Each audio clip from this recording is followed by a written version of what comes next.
This video is going to show you how to use Meet when you are creating a new session that is not attached to your Google Classroom. For example, if you wanted to still have a Meet that you could use with students, we would highly recommend that you use this first method. To get started, you need to be logged into your redlandschools.net account, and then you may go to your waffle and find your Meet icon. Once you find that and it goes to the Meet screen, you are going to go to Join or Start a Meeting. At this point, we recommend that you create a nickname that is very specific and very unique. It does not have to be case sensitive. But for example, you would not want to put Tuesday, August 4th, because anybody who puts in Tuesday, August 4th would then be able to get into your Meet.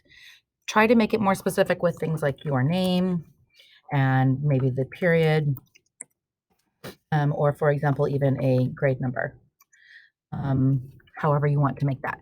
The reason for doing this is so that the people that if somebody else gets this nickname, then they cannot get in unless they have a redlandschools.net account.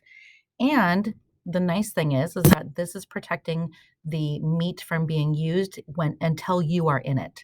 So it does not go live until the teacher uses the nickname to start the session. That is one way to go ahead about getting started with it. If you are going to be meeting with people who do not have a redlandschools.net account, you can still create a Meet, but this time you would want to go ahead and just continue without the nicknames. So for example, if you take this nickname off, you'll notice that it gives you a direct link. You would then share that direct link with whoever you want to get into the meeting.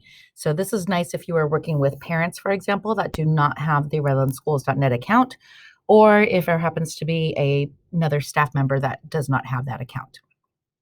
Thank you for watching.